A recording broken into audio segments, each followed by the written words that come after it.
Mark 5, mies joka ottaa ison haukun, sulkee silmänsä ja näyttää siltä kuin näkisi Jumala. Hän on käynyt täällä, joten totta kai minäkin tulin. Et ennen kuin testaan tämä paikka, ajattelin syödä pari muuta juttua. Olin tällä hetkellä Yokohamassa, Japanissa ja menossa syömään tuosta kioskilta jotakin herkkuja. Sehän oli niin sympaattisen näköinen myymälä, että siellä oli vaikka kaikkia nuudelikippoja ja limukkaa ja olutta ja niin edelleen. Mutta mikä mulle löytyi, niin oli tämmönen joku riisijuttu. Mulla ei mitään hajuakaan mikä tää on.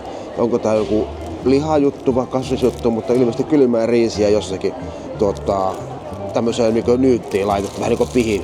Älkääkää kysyykö nimiä. Mä en nimittäin tiedä yhtään, että mikä tää nimi on, mutta kyllä mä sanotaan, kun on jotakin lihaa tai papuja sun muuta. Okei, kylmää riisiä, jotain mausteita, ehkä jotain lihaa. No, kyllä mä ehkä voisin suosittaa uudestaankin, mutta onko tää semmonen, että mä niinku ihan haluan, niin ehkä 2/5 sanoisin minä, mutta otetaan vielä toinen happo. Joo, no tää on maistuu kylmälle riisille. Ja jotain sattumia välillä. Jotain lihaa tässä on. Tää hinta oli joku 180 paikallista. No. Olipa aika pliisu aloitus tälle Japanin ruokamaistelulle. Itse asiassa ei tää riisi kyllä. Tähän alkaa vaan koukuttaa. Pitäisikö vaihtaa arvotaan? Ehkä se on 2,5/5. Tämmönen heikko ruoka-aloitus tälle videolle, mutta nyt kaapelihissiin. Siitä ehkä maailman pyörää ja sitten ehkä jotain taas syömään. Piti laittaa ihan kuule pipo päähän, kun täällä kun 10 sitä lämmintä, niin Auspurin pipo tuli sellainen suojaamaan muu vähän se aivosoluja, mitä on Venäjällä. Huonoja uutisia on nyt se, että maailmanpyörän kolma tänään kiinni, sinne ei päästä. Voisi ostaa tommosen yhteisen lipun sinne tää ja sen maailmanpyörän. Mutta nyt otetaan sitä kaapelihissistä ja silleen voimme, että ne on kiinni, mikä on kiinni. Ostelette eilen, kun eilen oli mahdollisuus. En käynyt, ajattelin käyn tänään. Mutta kattokaa, mihin tää nyt menee.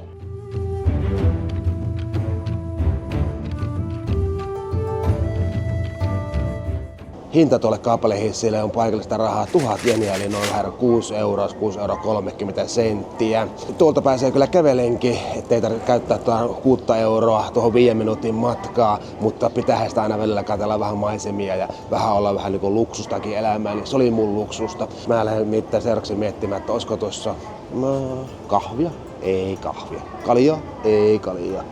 No en tiedä, jotakin kyllä löytyy ihan varmasti. Onhan tässä jo kaapelihissillä kävelty muutama askel, ainakin 4. Täällä näitä varaston rakennuksia, mikä on muutettu ravintolakäyttöön ja jotain muutakin rihkamaa sieltä löytyy. Yksi paikka täällä on, joka mainostaa, että heillä on Japanin paras vakue-hampurilainen. Mitä mä voin muuta silloin tehdä, kun lähteä testaamaan se? Onko se sellainen? Tosi, mistä mä tiedän, kun mulla on vielä tässä semmonen tilanne, että mä en ole koskaan syönyt vakue-hampurilaista. Eli en minä voi tietää, onko se paras. Mutta lähdetään ottaa nyt tuo vakue-hampurilainen neitsyys pois minusta. Nyt mä etin sen paikan vielä jostakin. Vähän nenä tuokse. Riskatti on flunssa. Ei tuntuu, että ei löydy hampurilaista. Ehkä se löytyy kohta. Olutta yleensä ainakin. Eikä se ole ihan pelkkä hampurilainen. With french fries and alcohol. No otetaan semmonen. Eikä mikään majoneessoosi, otetaan semmonen. Hamburger, kannetbier, majoneesisoosi, 2560. Jännityksellä mä ootan, että onko tuo mun hampurilainen tuo hinnan arvo. Tällä se on. Mä veikkaan, että se aika pieni se hampurilainen. Mä otin vaan yhdellä pikkuläisen. Nyt en mä ala hirveästi possuille. Enpä varmaan. Alahan. Nyt on muu hampurilainen. Tämmöisiä annoksia ne ryökäleet mulle teki. Siinä vaan majoneesia ja täällä on se vakue-liha hampurilainen. Tää näyttää ihan kivalta, kun täällä on vähän majoneesia ja muutama kurkkukin laitettu. Sitten ranskalaisia ja sitten joku tämmönen, joku olut. Ei hajuakaan mikä olut tää on. Sochumbier. Joo, vissiin katse ihan alkoholillinen. Ei sillä ole väliä. Mun neitsyt on menossa Yokohamassa tässä vakue-hampurilaisessa. Kannattaako vai eikö kannata? Sehän selviää vaikka kokkeille.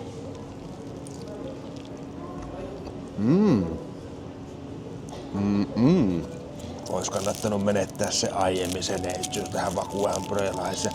Eihän minä ymmärtänyt, että on näin hyvän makuusta.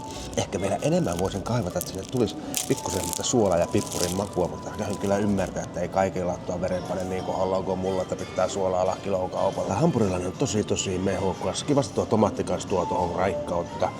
Mutta tää sämpylä, kyllä, kelepaa oikein hyvin. Tässä on tämmöistä hai-soosia. Mun järki sanoo, että elää pilaa tota vakua ja lihan makua millään sooseilla, mutta ihan pikkusen tärräytetään. Mä haluan nimittäin maistaa minkälainen hai-soosi. Kiva, kun semmonen veijarisoosikin olemassa. Minkälainen se olisi? miedosti lämpimisen tulinen niin kuin minäkin. Paskammari. Mitään makua. Ajuuta ja mauto. On törkeä hyvä soosi, mutta kannattaako pelata hyvää lihamakua sille? No ei mun mielestä. Entäs sitten nämä ranskalaiset ja tää mentaiko majoneesi, mistä mä maksoin 100 paikallista ekstraa. Ihan sanotaanko ok. Jos tämä majoneesi on hyvä. Aika minä raikaskin. Mun täytyy vähän aikaa vielä kuule makustella ja miettiä, kuinka monta pistettä mä annan tälle. Ei ketään kyllä kiinnosta sekään, mutta kerran kuitenkin. Oikein suussa sulavaa. Toki pikkusen enemmän suolaisen kaivannut pihviä, mutta olihan se mehukasta. Mehukkuutta myös toi se tomaatti siinä, sämpylä. Mä ehkä miettisin, että se voisi olla vielä parempi, mutta ei milläänkään tavalla todellakaan huono ollut. Oliko se mun elämäni paras vakuuhamburgeri? Totta kai se oli, kun se oli ensimmäinen. Nyt se kaikkea oottama hetki. Kuinka paljon mä antaisin pisteitä tälle? Niin se olisi kuule 4,278/5. Älkää kysykö miksi. Tulisinko uudelleen? Tulisin vaikka konttajen tai kipittäjien tai vaikka ryömillä niin kuin pullukat monesti liikkuu. Nyt seuraavaksi tää lähdetään museoon. Mä en oo ikinä kuullut, että on kuppinuudelimuseo olemassa ja sellainenhan löytyy Yokohamasta. Mä ajattelin, että sinne mä haluaisin mennä. No en oikeesti halua, mutta se kuulostaa jotenkin niin hullulta, että nuudeleille oma museo ja vieläkin kuppinuudeleille. Niin kai mun täytyy käydä. Tässä mä oon laahustamassa sinne kuppinuudelimuseota kohti, niin mä näen, että se on kiva ravintola, mikä voisi toimia, jos on paljon kavereita, mutta kun mullako niitä ei oo, niin että tässä on pöytä ja jokaisella pöydällä on oma grilli. Homma pitäisi toimia sillä tavalla, että on ravintola tuolta raaka-aine, sitten itse siinä grillailet ja katselet vaikka tuonne Jorpakkoa kohti ja juttelet hyviä juttuja tai huonoja juttuja sun kavereiden kanssa. Mutta se olisi aika ikävän näköistä, jos mä yksin tuossa istu 8 hengen pöydässä ja grillailee siellä. Tykkäisin kyllä, enkä ala hommaamaan kaveritakaan sen takia. Nyt sinne museota kohti on mulla tässä elämässä kyllä vauhti päällä. Museo! Kuppinuudelimuseo. Mä en pääse yli tästä.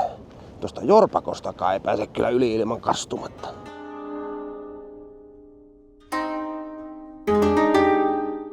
We have a workshop for your make cup noodles. Do you want to make original cup noodles? No, thanks today. Just museum. Yeah, it's just museum, yeah. Eli siinä olisi erikseen voinut ostaa sisäänkäynnin, missä olisi voinut tehdä oman kuppinuudelin. Mutta mä ajattelin, että mä taisin väliin. Nyt mä alkoin miettiä, että minkä takia mä sen niin tein. Nimittäin semmonen kippu olisi ollut tosi kiva roudata tältä välillä tuonne Intiaan. No ei ois. No se olisi kuitenkin itse piirtää ja minä en osaa piirtää, kun tikkuu ukoon ja siitäkin puuttuu vielä toinen jalakka. Nyt tonne museoon. Täällä näyttää olevan historiaa näistä pakkauksista ainakin.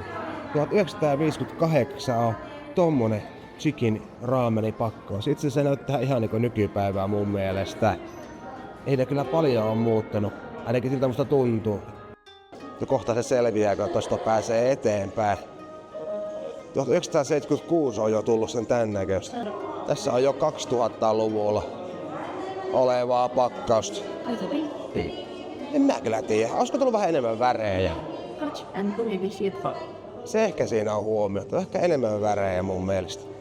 Sitten on jo 2010 olevaa pakkausta. Miten sä piirrät siinä ja sitten se tekee tuolla, se vissi täyttää sitten niihin ainekset ja kaikki. Onko tää kuppinuudelimuseo mun paikka? Joo, ehkä jos mistä raamenkursseja taustaa, se ei kyllä rohkeata tekisi tämmöisen omaa kipua. Mutta kun tää maksaa 500 paikallista, eli noin 3 €, niin tässä ei kyllä korkealtaan tipu. Ja kiva katsoa, että mitä ihmiset täällä touhuaa. Ja täällä oikeastaan se 3 € arvoisesti näköala tätä pikkusen korkeammalta. Kyllä tänne kannattaa tulla. Hyvä ajanpaikka ja se on vähän oikeastaan teistä itsestä kiinni, mitä te haluaisitte tehdä. Ja lapsille löytyy leikkipaikka ja niin edelleen. Mullekin löytyisi varmaan ravintola eli aikuisten leikkipaikka. Tai jää vielä katsoa tämän museon loppuun ja ehkä sitten ottaa vähän korkeammalle katsoa maisemia. Kaikkia kato laitteita, miten sinne pitää käydä. Kananmunia löytyy ja sitten on tämmönen iso kulho oikein vielä. Joo, tää olisi mun juttu. Niin just. Kyllähän tässä tätä historiaa näkyy olevan, eli nuudelia on syöty pitkän ajalta, kuule pojat ja tytöt. Tekis melkein mielikin itekin ottaa vähän nuudelia, mutta kun se vakuaa. Vieläkin tuolla. Nyt mä lähden tonne johonkin korkealle rakennukseen katsomaan, että minkälaiset näköalat Yokohama on näin päivässä aikaa. Japanin toisen korkein rakennus kutsuu mua nyt. Kyllähän mä tykkään tulla se korkeampien paikkojen kattelee vähän näköaloja. Varsinkin silloin, kun sitä 1000 paikallista ei vähän tuo 6 euroa. Ei ole sillä katsoa, lompakko on koko ajan tyhjä, vaikka tyhjänä meinaa vähän ollakin tai Japanin reissu. Mutta ei se haittaa. Intiassa täytä hyvät maisemat täältäkin. Mä suosittelen ehdottomasti jo nyt. Tulkaa käymään. Tuosta on joku kahvilla, kun nyt mulla on vähän kahvihammasta kouluttaessa. Mikäpä sen mukavampaa kuin olla täällä turistipaikassa kuulee ja kateella maisemia ja ottaa kuumaa kahvia hintaa 500 paikallista eli 3 euroa.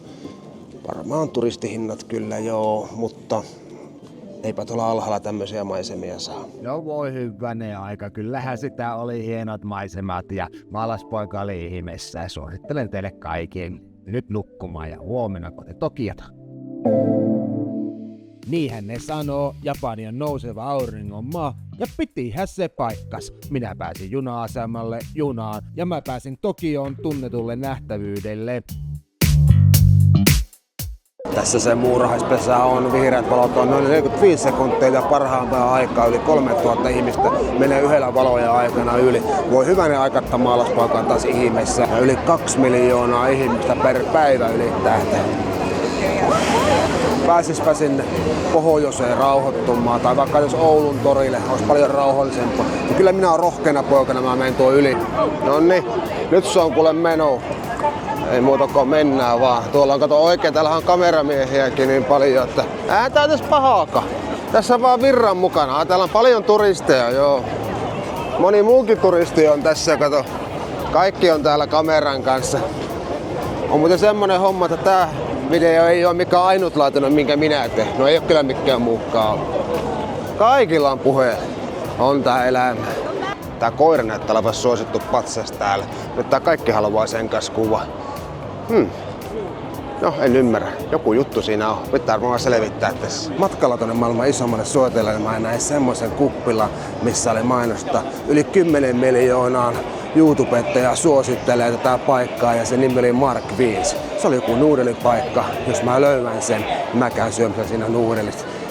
Hei, vähän jännittää mennä syömään nuudelia semmoiseen paikkaan, missä niinku tunnetukin ihmiset on syönyt. Löysin sen paikan, piti käyttää vähän ruokatuoksuttelua tuossa ilmassa ja mietitään, missä semmoinen hieno paikka voisi olla, missä suositukin ihmiset käy. Ja minä tietenkin tämmöisenä ihan viimeisen päälle pukeutetuna kaverina.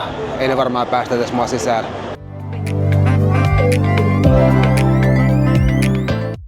Homma toimii sillä tavalla, että tästä tulee kännykällä laitetaan tämmönen menu esiin ja täältä valitaan ruokaa. Ei mulla hajuakaan mitään on täällä. Haittaako se ollenkaan? Onpas hyvä näköinen alis. Kyllä tästä tulee mieleen täällä meidän spagettiksi jauheena ja kastikkeena. Tosin tässä on paljon enemmän makuja, enemmän syvyyttä, vähän enemmän tuoreutta. Jotenkin siis todella hyvää makua. Tykkään kyllä. Tulisuusasteeltaan otin 2/3, niin ei tää todellakaan ole liian tulista. Päinvastoin osin ottaa se 3. Se sanoi mulle, että syö hetken aikaa ennen kuin laitat tuon kananmunan joukkoon, ja mulla on täällä kananmunaakin red sauce. Saa nähdä tuolla kananmunan jotakin lisää makua tästä. Ainakin tässä voit olla vähän kermasempi. Toimii. Mäpä jää syömään itse tekemään kerran tuomioon, että kuinka monta pistettä minä laksan netpuolella. Ja ne jotakin kiinnostaa sen. Voi että mikä paikka. Ja se Mark Vincentään on ihan turhaa sitä suositella. Tosiaan mä en tiedä mitä se on tosta sanonut, mutta voin kuvitella, että hyvää kertaa sen naama näkyy tuossa ravintolassa.